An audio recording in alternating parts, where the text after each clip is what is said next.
Welcome to Tech Talks. I'm Holly Scott. I am pleased to join today with Conor Walsh. Conor is the co-founder of Imago Rehab. He is a PhD from MIT and professor in engineering and applied science at Harvard. Conor is also the founder of the Harvard Biodesign Lab, which focuses on new disruptive robotic technologies for augmenting and restoring human performance. He was a founder of a soft exosuit technology from his lab, which is now commercially available in clinics for gait retraining through a collaboration with Rewalk Robotics. The lab spin-out Verve has launched a back assist product for workers performing physically strenuous tasks in the industry. Quite an impressive foundation, Dr. Walsh, and we are thrilled to have you with us today. Thanks, Holly. Thanks for asking me to speak.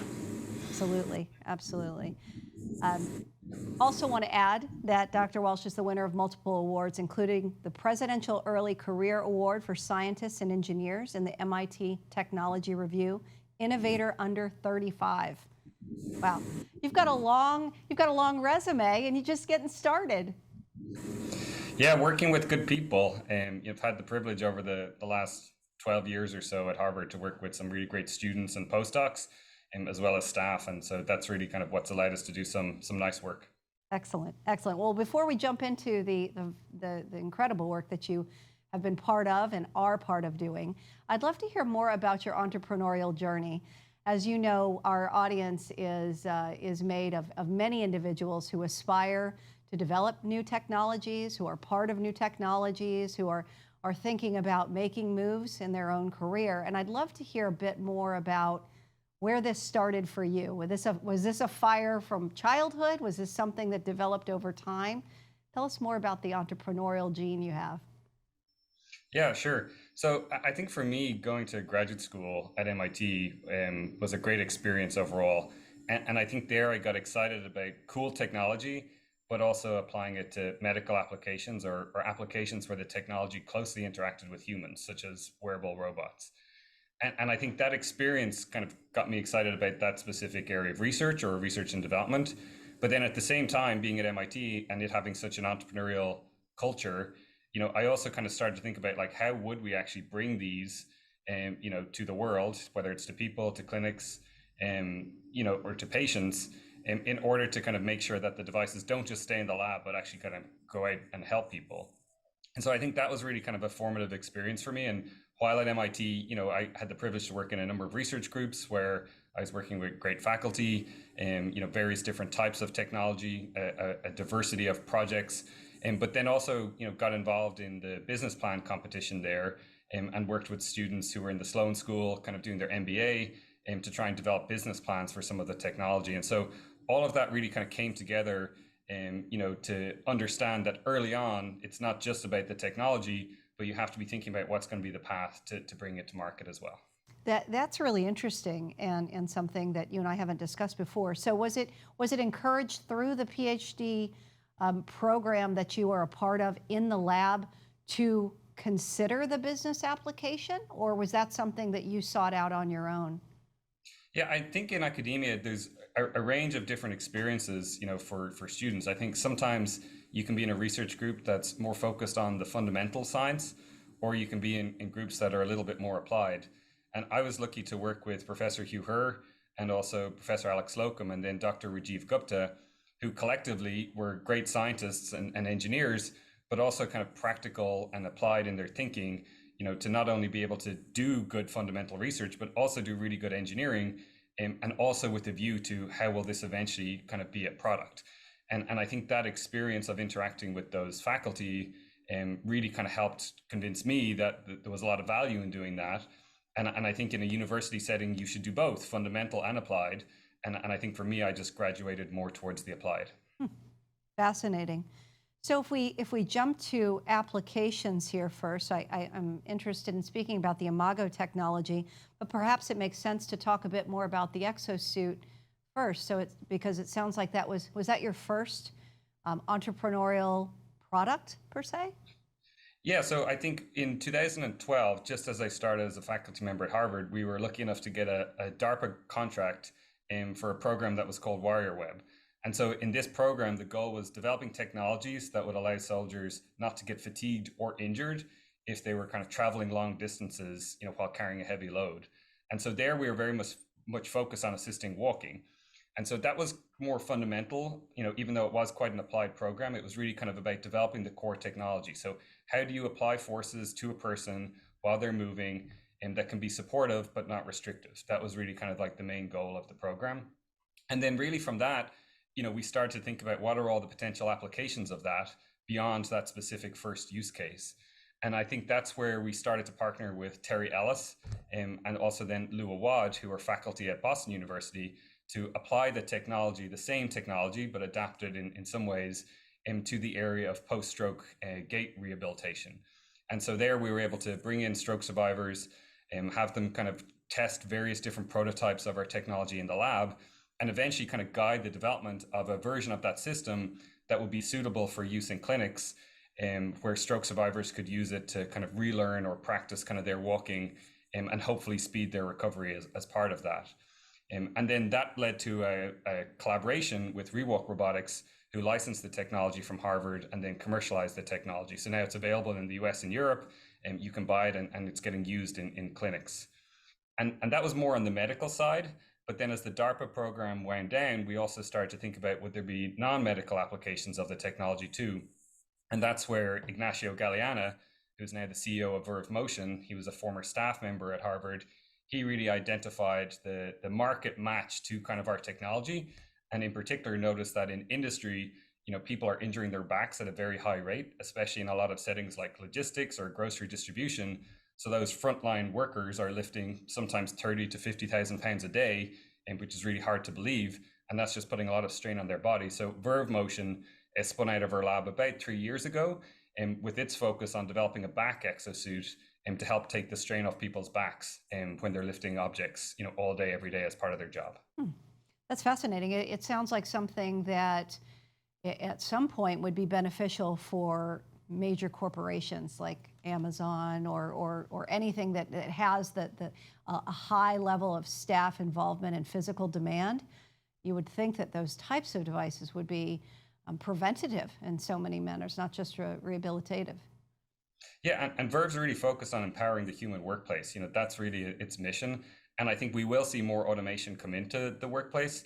But I think just because we've all taken for granted the ability to go online, order something, and it arrives at our door, there's a whole host of people behind the scenes, that are moving those packages around, kind of putting them on pallets, taking them off pallets, putting them into trucks, and bring them to your doorstep. And so there's a lot of people that are moving a lot of things around, kind of in the US and in the world. And so I think there's a really big market need there. And I think some of it will be automated, but probably a lot of it is going to be hard to automate, especially in the medium term. And so I think there's a need to develop the next generation safety technology that can help workers not get injured. Yes, it makes so much sense. I'm fascinated by the robotics world and how it's evolving to augment and support many industries, human health, as well as just human performance overall. There's so many opportunities. So it's definitely an exciting space. On the tech itself, in the exosuit, there's just at a high level, there's of course the mechanical issues, there's sensors, there's electronics, there's haptics.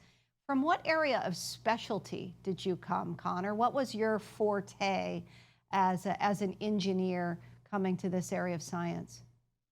Yeah, so I have a mechanical engineering background and training, and then during graduate school, definitely got more experience more broadly in the area of robotics. So whether that's kind of the electronics, the software, and behind the systems.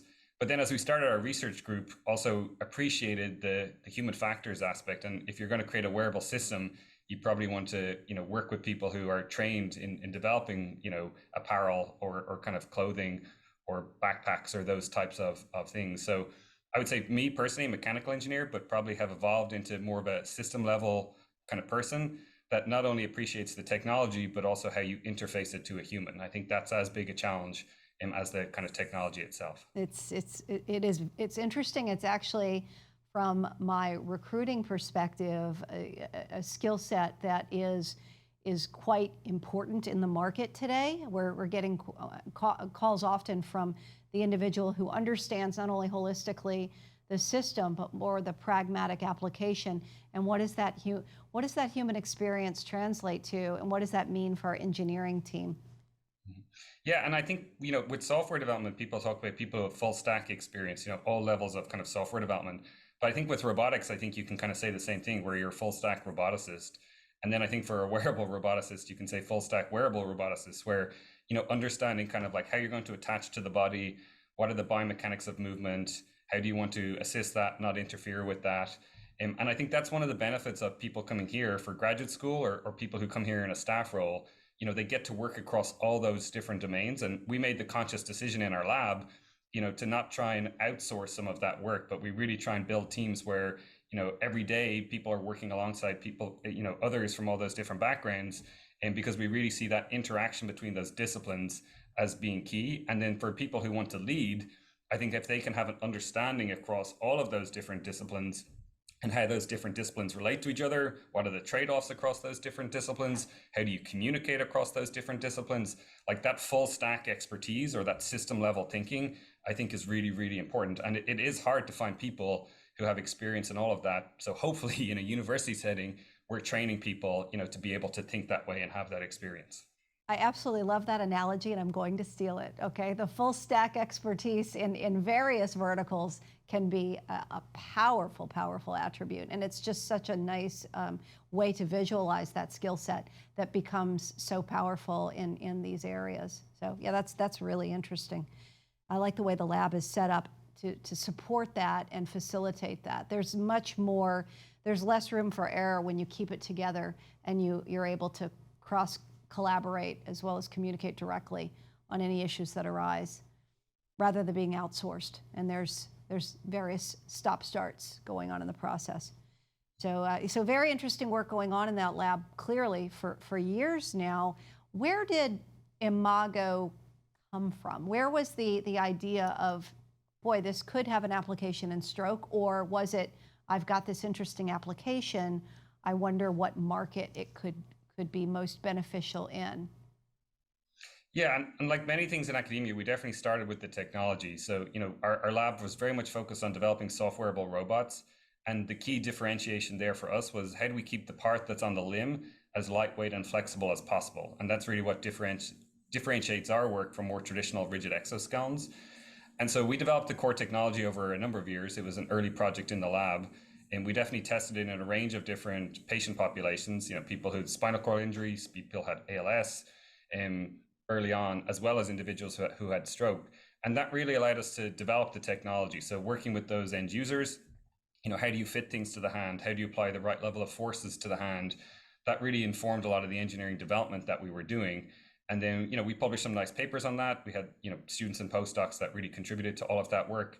But then, probably in 2018, maybe we started to be more focused on, well, would we be able to commercialize this technology, or what's the actual kind of go-to-market use case that would make sense to focus on? And at the same time, we were getting more and more excited about, rehabilitation and kind of the ability to get people better so they don't need to wear devices anymore.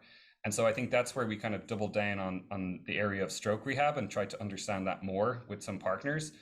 And I think if you look at that, I think the upper extremity really often is still fairly impaired, even after people are discharged from traditional rehabilitation programs. And a big reason for that is people are just not getting the dose of therapy that they really need in order to get better.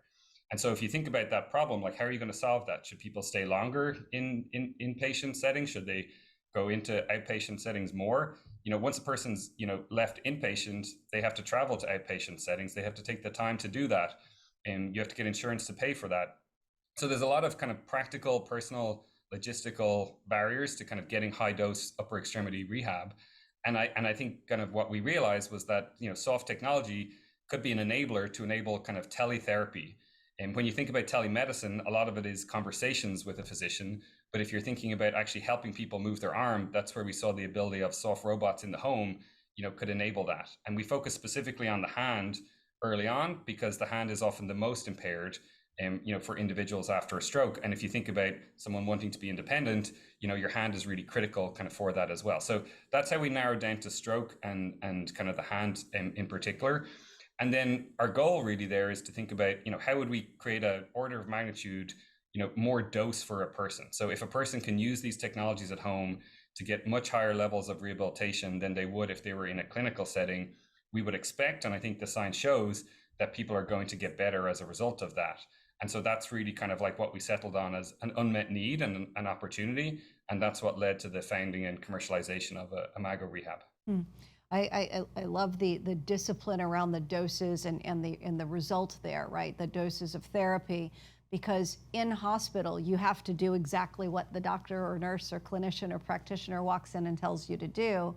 You go out and everything takes a back seat to what's most important to that individual at that moment. It's life, right? And that's what happens. So this is more of a partnership with a clinician through a telehealth platform, yet you're using the rehabilitation device at home, correct? Yeah, and I think you mentioned life, and actually kind of Kristen Nuckols, who's a former lab member and co-founder of Imago Rehab and now chief clinical officer there. I think her phrase is, using life as therapy. And so ideally, as you're kind of doing your, daily activities, you're practicing things that are going to help you eventually get better. And I think that's an important aspect of what Imago is focused on currently. And then sometimes there might be a specific, device, whether it's a glove or something else in the future, that a person wears to kind of focus on a specific issue. But really, we do want to be having, people take charge of their own recovery and take charge of their own rehabilitation. But they need a support structure in order to do that. They need coaches or therapists who are going to guide them and help them. And then we think that they also need technology that can both help them move and more help them practice movement, but also monitor their movement. I think there's a lot of, wearable fitness devices today that track what people are doing. I think if you imagine stroke survivors, I think if you can figure out the right things to track and kind of both give them feedback and also give their clinician feedback, that can help kind of bridge that divide, when therapy is remote, but still have it be an engaging experience. Where do you envision Imago's technology best sliding in on the clinical care succession? Where is it best introduced, and how would you see it best benefiting the patient? Yeah, I think stroke recovery is complicated, and there's many different kind of clinicians involved and many different stages involved. There's both physical kind of like recovery, there's often speech recovery. So I think for Imago, they'd really like to partner with either payers or providers early on, to see what were the needs for their specific patients. And then I think, through a partnership, basically kind of determine where can Imago kind of best help. But I think the earlier that Imago would be able to engage with stroke survivors, probably the better outcomes for those individuals. And that's what kind of some of the early data shows, from what Imago's been doing so far. So I think that, it will be a continuum, and it will be over a longer kind of term period of time, because stroke, is a really challenging disease and it takes a long time to recover. But I think engaging early on and then maybe changing and evolving kind of like how the care is delivered, how therapy is delivered. Maybe early on, for example, they need to use the soft robotic glove, but then at some point, maybe they no longer need that. And now they can kind of just work with a therapist on practicing certain movements on their own. And so we really see a continuum, but starting early and really kind of staying with people for a long time to enable them to recover as best as possible. It sounds like you're thinking about it in the right way, because payers and providers so frequently now hold the cards early power-wise in terms of how therapies are delivered, how services and products are delivered to the patient population. Like in just imagining a clinician in this case, so his patient had a stroke, or her patient had a stroke, and we're looking at this individual and trying to serve them best to recover. There's going to be a time when they need to be watched. They're dismissed from the hospital. They're typically going to some kind of physical therapy. Meanwhile, in the background, there's tremendous data that everyone recovers better at home, so we want to get them home as quickly as possible. However, you have a technology that allows for better connectivity with the clinician and better progress mapping than just that almost a cliff where it's like, okay, I'll see you in a few weeks for a follow-up. Now you're on your own with your physical therapy, and by the way, you have to get there yourself, and by the way, you're at home dealing with a hand that's not working properly, or dealing with other issues that are impeding your quality of life.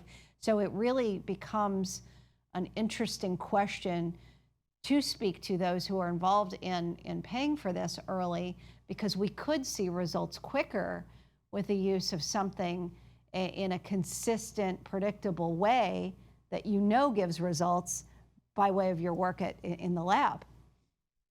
Yeah, exactly. And I think what we're learning as well is that there's certainly a technology need, but I think there's also just a need to integrate a lot of these services in a way that's like easy to manage, kind of like for the patient themselves, in order for them to have the best possible recovery. And so, having them take more ownership over their recovery, I think is important. And then it's really about encouraging certain behaviors, so practicing certain arm movements, trying kind of different things. And I think that's where the human element, of a therapist comes in, where we're not trying to replace kind of like the role that a clinician, a neurologist, or a therapist, or even a primary care physician, plays in the recovery for a stroke survivor. But it's more kind of, like you said, integrating all that information, determining what are the best things for a person to be trying, kind of giving them goals that are realistic goals, but still, things to challenge themselves, and keeping them consistent across the recovery period.